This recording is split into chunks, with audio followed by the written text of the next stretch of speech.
Hello, welcome to another episode of SaaS Scale. I'm pleased to have Matt here with us. Matt, can you tell us a little bit about yourself, please?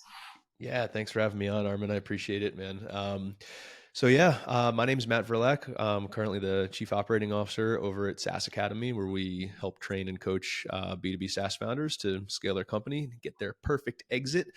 But I was a firefighter for 10 years before I started my first SaaS company. I have a totally non-traditional, non-tech background, college dropout, fireman, all that kind of stuff. And I always say that I accidentally started my first software company, which was in 2016. It was a company called UpLaunch, which was a marketing platform for gyms, mostly CrossFit gyms. Drove that as the CEO through our acquisition in 2020, and now I'm working with Dan Martell and Johnny Page in SaaS Academy, just building every day with my friends and helping founders. So it's a lot of fun. Married, 3 kids. That's me in a nutshell. Fantastic. And based on what you are doing over there, I bet that you are working with companies that actually you find them in a subscription business. You mentioned uh, briefly when we discussed that you see this as a math problem. So when you are Yeah. running a subscription business, you need to be very good in numbers. And can you expand upon that? How do you see this to be difficult from everybody's understanding? It should be pretty simple. This is the subscription. This is the number of people your clients are paying you per month, per year. And Yeah. it should be pretty simple to add those numbers and say, this is my revenue. What's the complexity there then? Yeah, there's a couple of things, right? When we start working with a founder, usually the first mindset hurdle that we need to overcome is the belief that everyone's company is, we joke and say, like a special snowflake. It's completely unique and different than any other company out there. And the way that I like to describe this is that a SaaS company is 10% art and 90% science, right? The art is encapsulated in your value proposition, how you serve your customers, the way that you know your market, like all the things that truly do make you special.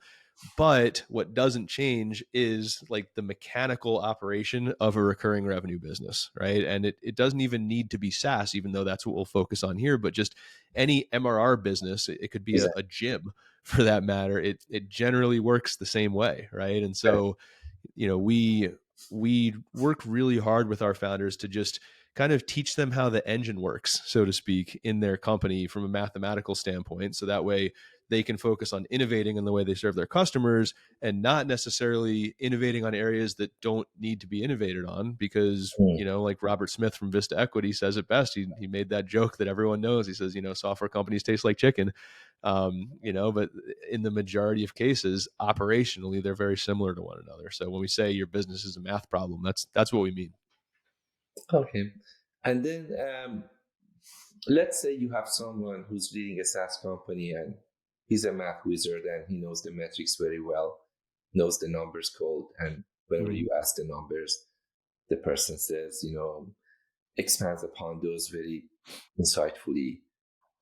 Uh, what else you would like to see in order to say this SaaS company will do great? I don't think it's all about numbers only. What Mhm. else it takes for someone to really make a SaaS business or a subscription business, as you said, Sure. successful?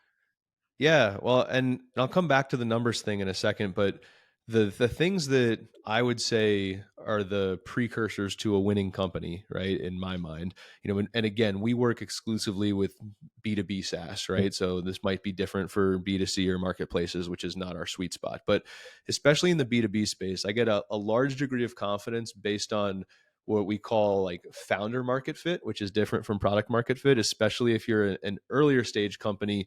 It might be less about the way that you're solving the problem today with the first iteration of the thing that you built, and really more correlated to your knowledge of the market, how passionate you are to serve that type of customer and to solve the specific problems that you're trying to solve, right? So like we tell people all the time, like fall in love with the customer and the problem, but don't fall in love with your solution, because Mhm. that can sometimes lead you right to like just building towards your own hypothesis and not necessarily listening to what your customers are saying. So I think the founder market fit is a really important component to it.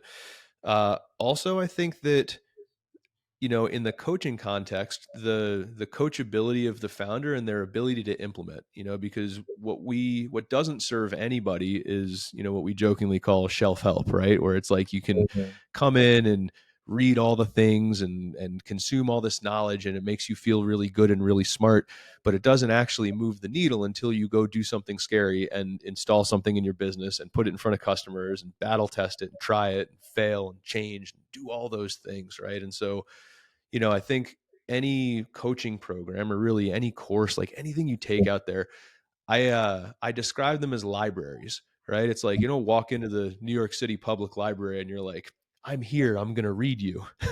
Right? Like you go in there and you get a book and you check out the book and you read that book and you do what you needed to do and then you put that back on the shelf and you get the next book. And so I think that, what when I'm looking at a founder that I would bet on that I think is really going to make it, it's their ability to figure out what is the next thing I need to fix in my company, grab the playbook, grab the knowledge, go be brave enough to do something different and test it and see what works, solve that problem, and then reassess and move on to the next problem. And that constant assessment, reassessment, flywheel, that's where the numbers come in. Like knowing the numbers, like what you said earlier, it's kind of table stakes. Not everyone does, and we help them figure it out. But the real important part of this is knowing what to do with the numbers and know what the numbers are actually telling you. It's not about, being able to recite your MRR off the top of your head, like cool, but like what's your next move, and that's Mhm. a lot of what we focus on. And you mentioned the founder market fit. Does it is it the same as you think about the DNA of the company, meaning the people that you bring to the company, starting with the founder, that should really match what they do, and it should be part of not just their offering that they have, but it should be a good match to the DNA of the people, or how do you, or it's different. It's not about really the team. It's more about really the founder. I think it's both, right? It's so the founder's the thing that is going to always be there. So we start from the founder and work our way out, right? If nothing else, the founder will be the founder until the company goes belly up or gets sold or they get replaced, right? But Yeah. typically the founder is a constant. So that's a really important sign. But on the team, I think it really depends on two factors, right? So the question is like, does the team need to be as passionate about the market as the founder does? And I think that changes based on the stage of the company and also the position on the team, right? Like, does your accountant need to be passionate about helping gyms? Mhm. Probably not, right? But like, do your account executives who are talking to people who own a specific type of business probably need to care about the industry that they're serving? Yes, like sales is very, very important. Product, CS, very, very important. And so, I wouldn't say that it's a hurdle, like you can't work here unless you have prior experience in X, but you need to really care enough to authentically work to solve the problem. Because like, when I think about sales, like we tell our sales team this all the time, like your job is not to sell. Your job is to help somebody make a decision, right? And so we take a very consultative sales process where we want to help someone, and even if they don't buy the thing, we want to make sure that they left in a better place than they were when they showed up. And you can't do that if you don't know the industry well, right? So I think especially in those customer facing roles, or if you're building product, you really got to care about it and you really got to be spun up on it. So Yeah, and that's a good point. And honestly, many of these are changing as we speak, right? So with the birth of SaaS subscription business, it just changed the whole software economy and software business, because now it's subscription by nature. So you need mhm. to really look at it differently, and customers have the option to continue with you or stop using the software. It's not just the software that you buy and after you purchased and you signed, you this is done. It's just something every time you use the software, it's a subscription and you pay, and that changes the whole culture, and the consultative sales process as well, Yeah. as you mentioned, is part of it. Yeah, agree. And I think that the right philosophy for the truly, like we call it in our company customer backwards, right? But or a lot of people will call it customer obsessed. But Mhm. those customer focused companies, right? It's almost like you've got to earn the right to stay in the game every single month, right? And that's why I think that customer success as a function is critically important, and it's one that different from support, which you can build a team around relatively quickly for your transactional support tickets and stuff like that. But But customer success it's a product adjacent function, and it's incredibly important, especially if you're on month to month, no annual commits, where you truly need to earn your seat at the table and prove ROI every single month. Like, it's a really important thing to invest in, and the customer relationships are part of it. I remember I got asked actually on another podcast, like, what my most stressful moment was building my first company. And I remember we were shipping a new feature, and we messed it up royally, and we took the platform down for like 8 hours. And, it was a disaster. And what saved us was the relationships that we had with the customers, because we invested so heavily with our time and our energy into customer success, Mhm. right? Where, we had those relationships, we made those deposits into the account of goodwill up front, and so when I needed to make a withdrawal after I'd, jacked up the software, they were there for us, and we earned the right to keep sitting at the table every single month, to your point. So it's a transient thing that you can't get comfortable with, or it'll go away. Yeah, absolutely. And then, with regard to SaaS Academy that you are involved, can you tell us a little bit about the type of companies that normally come to you? When they come, at what stage it's best for them to really Yeah. come over there and ask for help, and what kind of help do you guys provide them? Totally. And I can tell you this specifically because my first interaction with SaaS Academy was as a client. I was a client of SaaS Academy with my first company, UpLaunch, for 3 years before we sold it. And then I came back to partner with Dan and help run the company. So the typical SaaS client for us, they're somewhere between 10K and 20K a month in recurring revenue. Mhm. They've typically hit their first real revenue plateau, right? Everyone's first plateau is at zero until they start to get some traction. Then they start to get a little traction. They got some customers. And usually people hit their first plateau somewhere between 10 and 20,000 a month in revenue.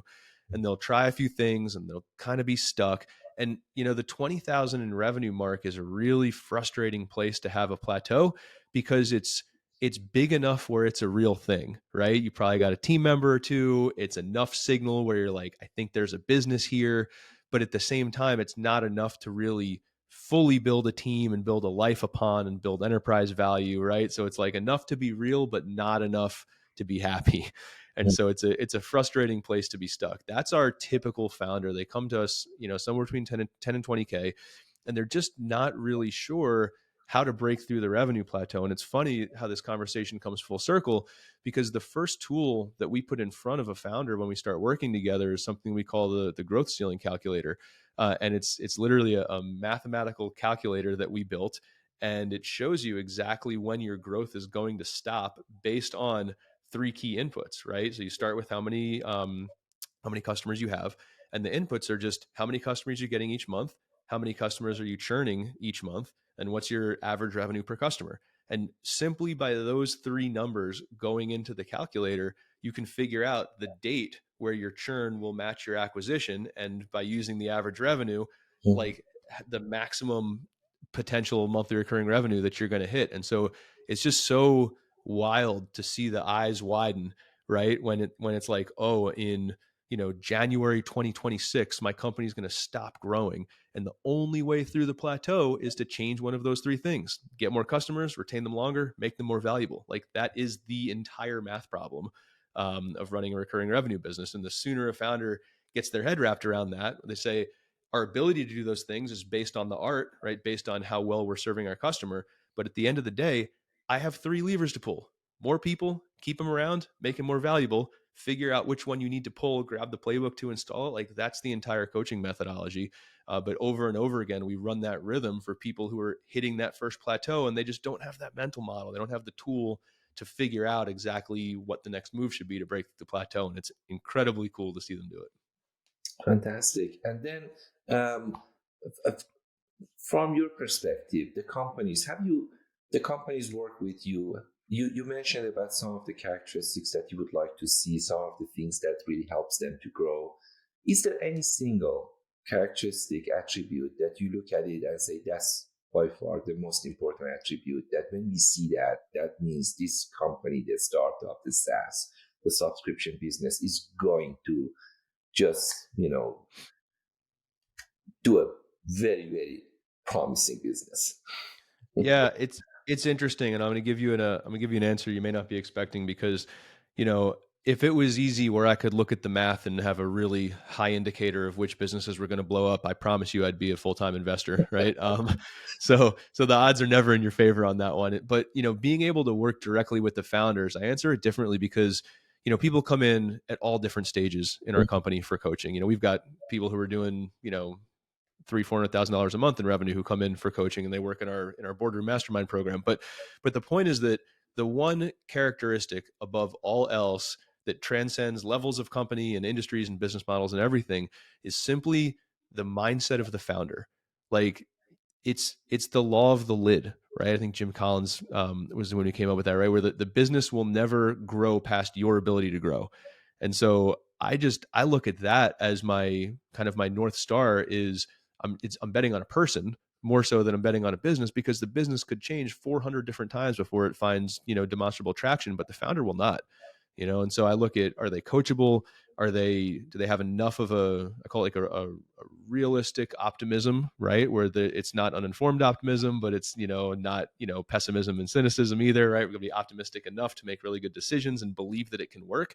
And do they have a bias to action and an internal locus of control? Like, I can affect this. Everything is my fault. Everything is my responsibility. I'm going to go change the things that aren't working. Like, if I can work with someone like that, I will bet on them every single day of the week, versus the person who comes in and they might have a brilliant idea and they're like, oh, the world's against me. I don't know. This is so hard. How do I make, like, just sometimes you just got to try stuff. And then the person who comes in and just gets after it and can take a methodical and deliberate approach to trying new things one at a time, measure, iterate, adjust, like that person, let's go. Like, that's the person. Uh, One of my investors in the past, a board member as well, he told me once that I'm not really good at telling you, as the CEO founder, what to do, but I might be better and I might be very good at telling you what not to do. Yeah. So that's what I really normally exercise and practice in different board members with different companies. I just learn what they should not do. Yeah. So I understand that question, that what is that characteristic attribute that is the golden one and is the key to success, is not easy to know, as you said, because that's a $1 billion question. And then when somebody figure it out, then that person will be the best investor ever. Right. But have you experienced really things that the common mistakes that you have seen that people should not do? And Yep. then you see in these SaaS companies that people actually, those common mistakes, when they do it, unfortunately, that's something that can really lower the chance of their success. Yeah, yeah, I can give you a couple. I think one of the most common mistakes, which we talked about in the beginning, is just not measuring. And it doesn't just mean financial numbers. It's just your KPIs overall, and it doesn't need to be complicated. You don't need to measure 400 different things.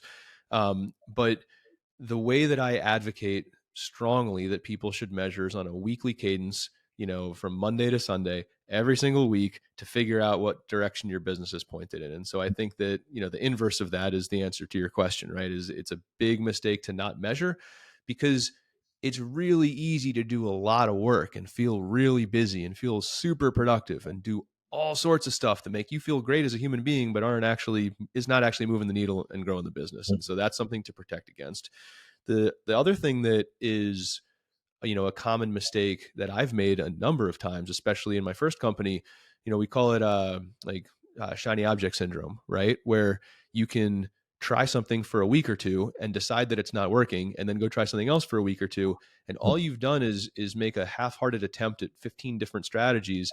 Like, typically a strategic initiative takes a quarter to get good at it, and to figure out if it's working or not, and to figure out like where you're missing the boat and what needs to change. And so I think moving from strategy to strategy without measuring and without diagnosing and iterating, like, I don't know, it's like TikTok or something, right? We just lack the attention span to see it through sometimes. And so I think, as a founder, just slowing down and measuring diligently and figuring out, like, sometimes you got to optimize for depth in a strategy and not breadth. Like, I promise you, your first 2 weeks running Facebook ads, you're going to light money on fire. And that's part of the process. Light it and figure out how to light less money on fire the next 2 weeks. It's just, that's the game. But, I see people, they'll just like use that as an example. They'll run their first couple ads, be like, oh, I didn't get any customers and it cost me $1,000.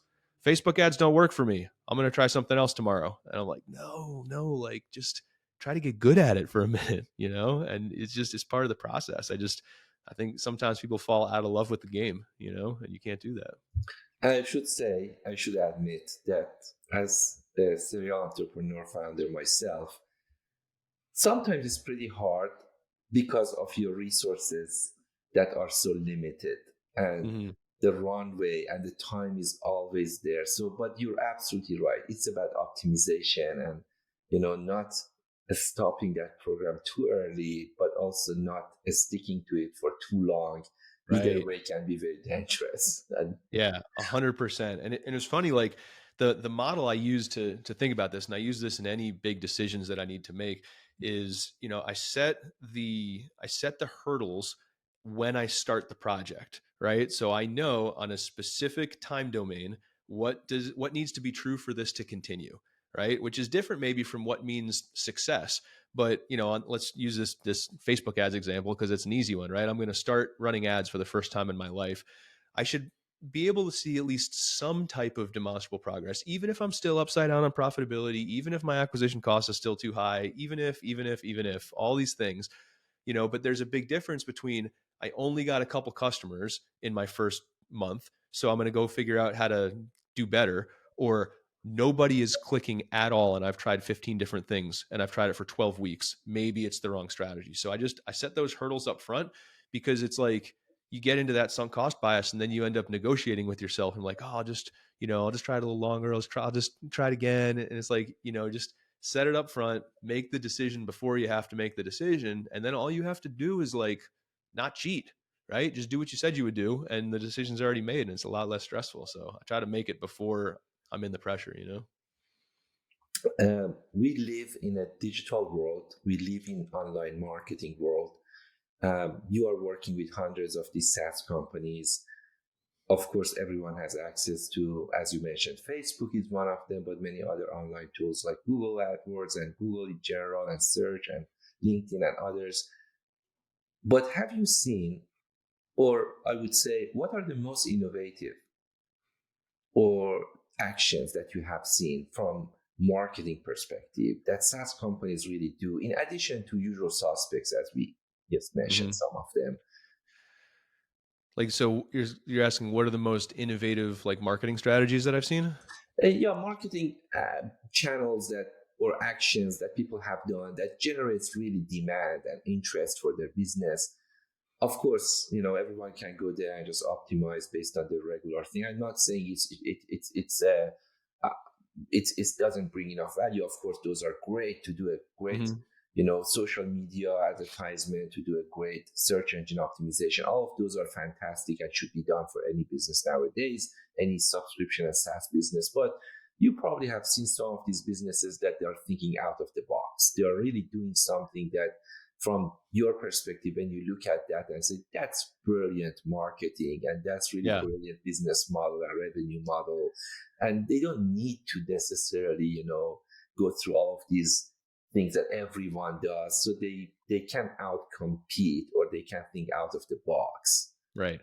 I'm going to give you a really boring answer if that's okay, because I don't have any fancy like AI widget platform or any of that kind of stuff.